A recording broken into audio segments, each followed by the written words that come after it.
A diplomacia brasileira, e segundo as informações nossas em Brasília, está avaliando ainda os impactos das políticas de Donald Trump na relação entre os dois países.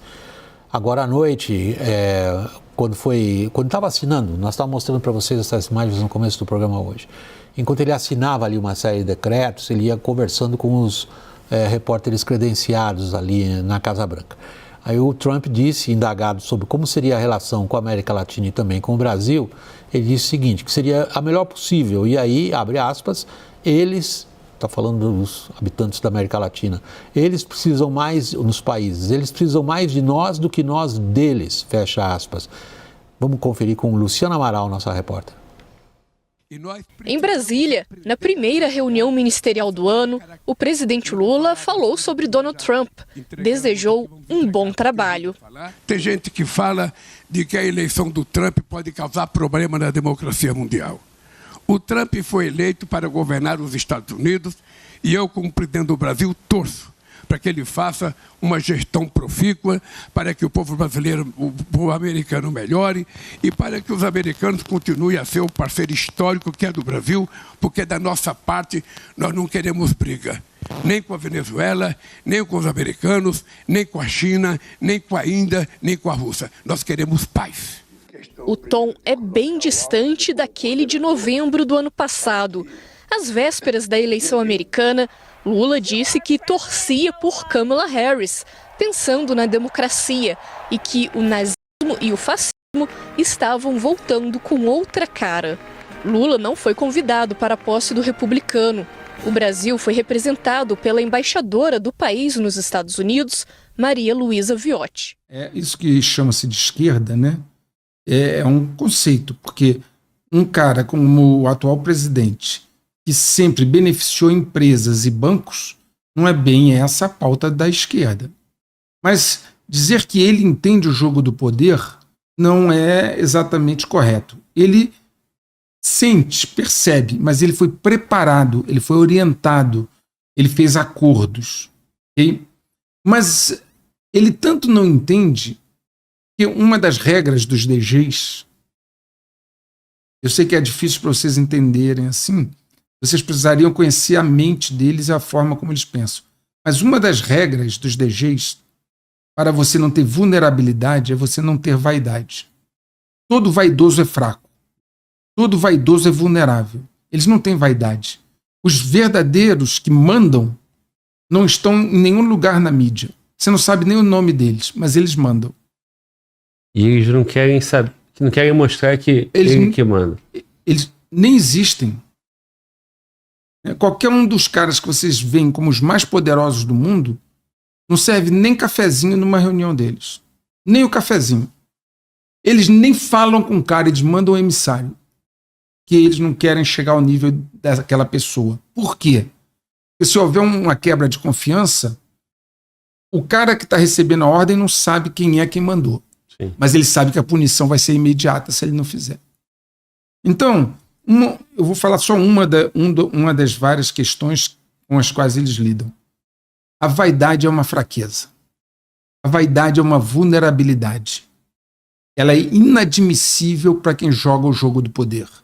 E aí, se você olhar o atual presidente, ele é um poço de vaidade, como o anterior também é. Isso já deixa para você de cara que ele não entende de poder. Ele foi orientado, foi preparado, foi conduzido, mas ser efetivamente quem mexe, ele não mexe nada, ele é mexido no tabuleiro. E no dia que ele não for útil, como num jogo de xadrez, você sacrifica a peça. Quando você precisa fazer uma jogada em alguns lances, às vezes você precisa oferecer uma peça em sacrifício para atrair o seu oponente para aquela casa do jogo. No dia que for necessário, esse lance vai ser dado e o sacrifício da peça vai ser feito. Porque ele não é do círculo interno. Ele não é do círculo interno. Ele é um peão. Os do círculo interno não aparecem. Vocês não conhecem o nome, não sabem quem são. Porque eles não têm essa falha. Eles não têm essa fraqueza que é a vaidade. E como já foi sacrificada, né? Tu falou, quando precisar vai ser. Já foi no passado. Já, aí se foi redimido porque tinha um papel a cumprir. Isso. Fez um acordo que já está descumprindo. Sim. É porque, assim, tem camaradas que sujeitam mais acordos, né? E acho que no final das contas, o cara que é vaidoso, ele aceita. Sim. O problema é que no primeiro momento, ele tem a ilusão, né? Que ele não precisa fazer acordo porque ele é a própria mão invisível, ele vai fazer tudo o que acontece, né? Até que ele desilude, né? Porque se iludiu no passado. Exatamente. E aí ele volta fazendo acordo. Ele tem a ilusão do poder, ele tem a febre do poder, como a gente fala. Febre do poder. Quando você faz pequenas coisas e acha que em função disso você já pode fazer outras. Olha só, o jogo do poder, Glauber, ele tem regra. E tem linhas invisíveis, traçadas. E isso é deixado claro para você. Mas ninguém vai ficar repetindo para você toda hora as linhas. E nós não estamos tratando com criança. É com criança que você repete. Um adulto que se espera um comportamento responsável no jogo vai ser dito uma vez. Só que é o seguinte, é a diferença entre o cachorro e o lobo. O cachorro vai ficar latindo e nem sempre vai partir para cima de você. O lobo não vai latir. Você entrou no perímetro dele, ele vai te atacar. Na jugular. Eu dei esse exemplo no 143 quando eu disse o seguinte. Na natureza, o predador ele fica quietinho e imóvel esperando a presa passar. Quando ele dá o bote é uma vez só e definitivo. Quais são as declarações do presidente Lula em relação às eleições americanas? Disse ele, abre aspas, eu acho que Kamala Harris, ganhando as eleições, é muito mais seguro de a gente fortalecer a democracia. Aqui a fala dele, de a gente fortalecer a democracia nos Estados Unidos. Essa é uma das declarações. A outra, como eu sou amante da democracia, acho que essa é a coisa mais sagrada que nós humanos conseguimos construir para o bem governar do nosso planeta. Obviamente, fico torcendo por Kamala ganhar as eleições. Essa é a fala dele. Fico torcendo por Kamala para ganhar as eleições. E aí, ele também fez algumas críticas a Donald Trump.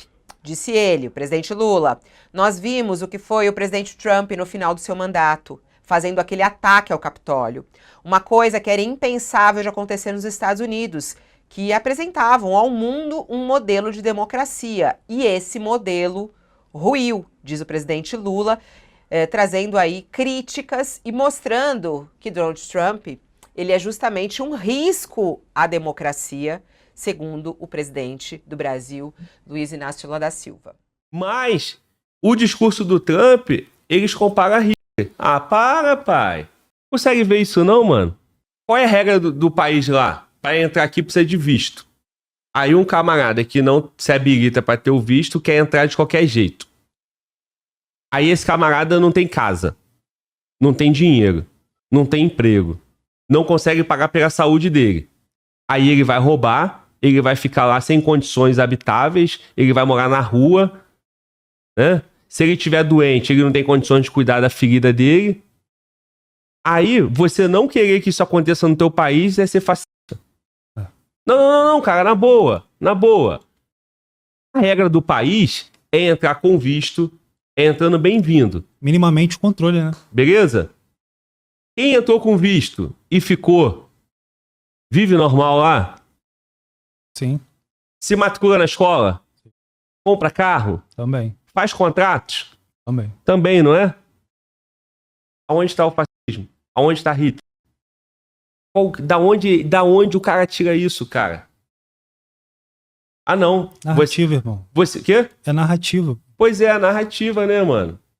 É narrativa, é isso que eu tô te falando, pô. É narrativa. Da mesma forma que eles vão construindo um monte de outras coisas e você vai, e você vai, e você vai, e você vai, e você vai. Daqui a pouco, irmão, você tá achando... Uma coisa eles já ganharam da gente, mano. É o medo de ser preso, é o medo de ser julgado como desrespeitoso, Isso. é o medo de ser homofóbico, de ser não sei lá o que, não sei o que lá, né? O que me incomoda é mudar a lógica e o fato.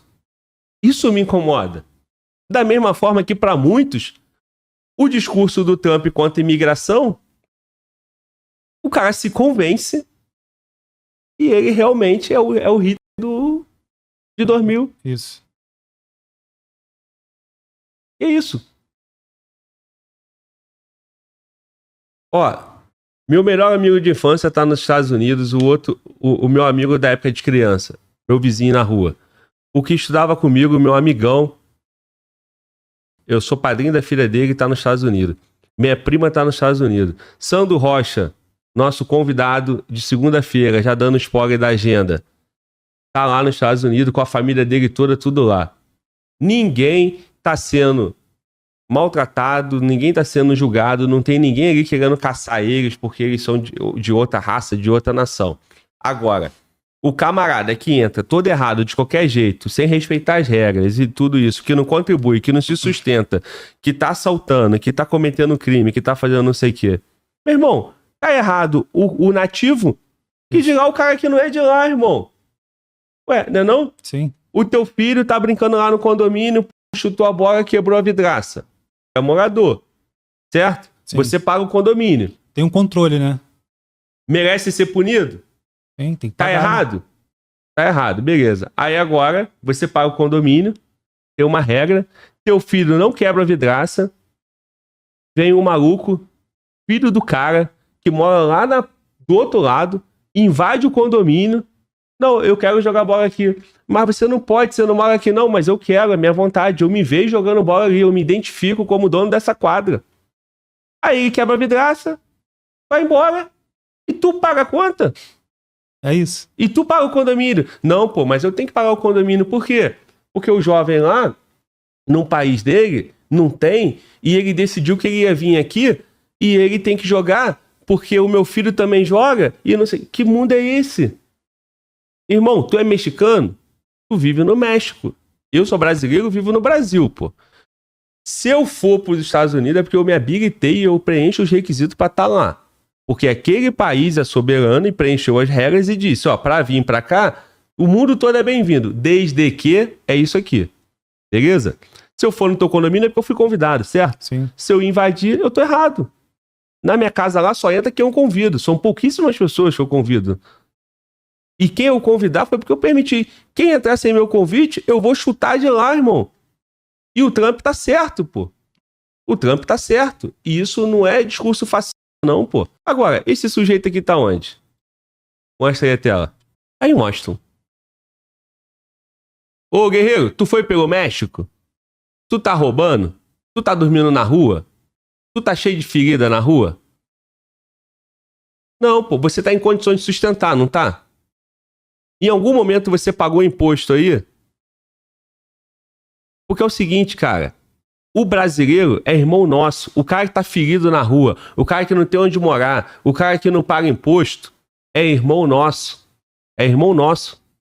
Em Cristo e em nação. Ele nasceu do ventre de uma mulher brasileira. Essa mulher pagou imposto, respeitou o contrato social. Por uma infelicidade da vida, esse cara tá com dificuldade. Nós temos que cuidar dele. Para isso, eu pago imposto para que tenha um órgão social, para que tenha as coisas, para que você cuide dos necessitados. Tá ok. Agora, isso tá dentro da regra do Brasil. Preenche a Constituição.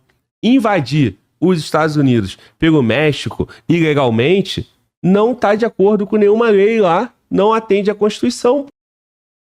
E o cara não é obrigado a querer isso. Agora, não, ele é obrigado porque uma narrativa, um pensamento de esquerda diz que tá ok, que é isso mesmo. Não, não.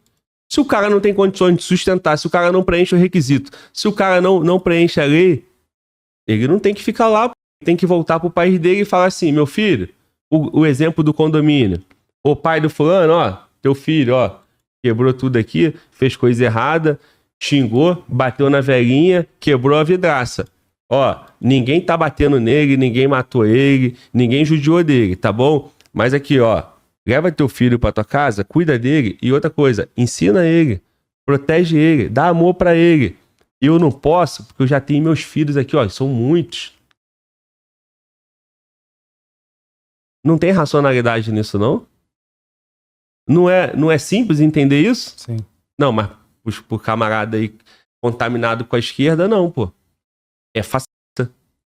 É o novo Hitler. Mano, volta com cara de preocupado. Por quê? Principalmente por essa questão da imigração lá nos Estados Unidos, o pessoal entrar ilegal. O que acontece? Eles não têm o controle de quantas pessoas estão lá ilegais. Independente se ela está trabalhando ou não, ou enfim. Sabe-se, um exemplo, né? Sabe-se que 1 milhão de pessoas entraram no país e o visto venceu, deram continuidade, continuaram lá. Eles sabem que aqueles 1 milhão de pessoas entraram legais, eles têm os dados, entendeu? A pessoa vai estar pagando imposto, vai estar trabalhando. Agora, e aqueles outros 1 milhão que entrou pela fronteira, que eles não sabem quem é, tá? Enfim, não tem como o cara chegar lá, ele assume a identidade de outra pessoa. Ele é um indigente ali naquela nação. Ele não tem vínculo com nada, não tem como. Como é que você controla? Pois é, não tem controle. Como é que você faz política pública pra ele se você nem sabe que ele existe? Isso. Perfeito. Como é que você pune ele? Se esse cara ficar loucão, quem vai ter que cuidar dele?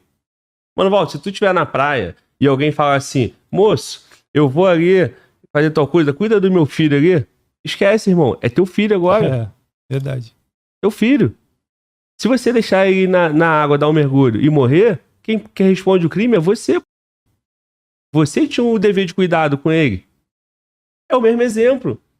Quando um país recebe o outro ferindo toda a regra e assume a responsabilidade, eles têm que cuidar. Encarece o sistema de saúde deles. Não é um bom exemplo, né? Mas muda tudo, pô. Enfim, deu pra entender, deu? Deu pra entender? Claro. Aí agora, vamos ver 2026, né, cara? O choque. Aí entrou o Lula. Aí... Meteu a charlotinha, meu pai falava assim, você é charlotinha, Sandro. Meteu a charlotinha que todo mundo ia comer picanha. Nego acreditou. Não, essa mulher aí, mental, programas de jornalismo aí, cara, tudo comemorando. O presidente falou que a gente vai comer picanha, ele é o barba. E outra, porra, vamos pacificar o Brasil, deixa de ódio. Aí entra Vamos pacificar o Brasil. Vai lá pro Rio de Janeiro, irmão. Vai lá pro Rio de Janeiro. Fica passeando lá na orla com teu iPhone na mão. Vão arrancar teu braço, filho. Não, cara, né? E assim, faz uma junção ali com o Alckmin, né? E vende a ideia do governo do amor, o governo que vai... Oi? Pô, o Alckmin esculachava o cara, irmão. O cara é bandido. Daqui a pouco aparece o cara de vice-presidente. O que o Lula quer é voltar pra cena do crime. Aí ele é vice do cara. Irmão. E outra... Não, aí, pô, tu olha... A mulher dele, né, cara, a Janja, o discurso dela, e ela fica puxando o protagonismo pra ela. Filho. E, pô, pra causar, né, cara? Tu vê, olha o governo do amor aí, cara, o governo que vai pacificar o Brasil, porra. Irmão, o cara tá rindo na cara de todo mundo. Aí aparece o outro lá, o Haddad, com o violão, dando entrevista, cantando musiquinha. Irmão, é patético. 1 trilhão de dívida, ele tá lá, ó, tocando a violinha. Não, pô. 3 trilhões de arrecadação e ainda tem um déficit absurdo. Como é que os caras ainda estão gastando? Irmão, é a farra do boi, filho. A maior arrecadação da história, mano. E ainda assim... É por isso que vai virar Drex, porque não tem como justificar. Já bateu, já, como se diz... Já arrebentou tudo. Vai ter que justificar isso de alguma forma. Então, quando tu transforma em número estaleca, acabou. Porque tu não precisa de lastro. Bota estaleca aí, pô. Pô. É Big Brother, pô. Vale pra cacete, né, no Big Brother, né, mano? Vale, entendeu? É isso que vai acontecer. E tu vê essa imprensa passando pano pro cara, irmão. Quando começar a não ter dinheiro para renovações, quando faltar a pele, meu amigo, quando faltar a pele, aí você vai ver o que vai acontecer. Pois é. Irmão. A galera sendo demitida em massa, aí vai começar um movimento vindo de lá para querer cobrar, mas aí já não pode, porque o comprometimento já está grande. E aí começa a acontecer aquilo que foi a visão do meu sonho. a água começa a bater na bunda literalmente. E aí, meu irmão, por que o crime está aumentando? Primeiro, sensação de impunidade. Segundo, necessidade real. O cara vai pra mão, ih, cara, tem polícia aqui não, meu irmão. Vou ganhar fácil ali. E vou embora. Sei que não vai acontecer nada. Então, é uma sinuca de bico, cara. É uma sinuca de bico. E tudo muito pintado, como se tivesse um ar de normalidade. Cara, mas com 3 trilhões de receita, vai demorar ainda, hein, cara? Porque tem muito dinheiro. Irmão, qualquer movimentinho que os caras fazem, pega lá o pessoal jogando capoeira, mete birimbau, pim, É uma grana no bolso. Absurdo. Irmão, a farra do boi, filho. Farra do boi. Mas tá todo mundo como? O pessoal de lá, abanando essa fogueira, que toda hora tem problema, mas tem que ficar abanando ali para todo mundo ganhar o seu. Do outro lado, todo mundo cultivando uma esperança de algo que não vai acontecer. Não vai acontecer. E no meio dessa trilha toda, uma agenda para ser cumprida, que essa sim vai arrebentar todo mundo.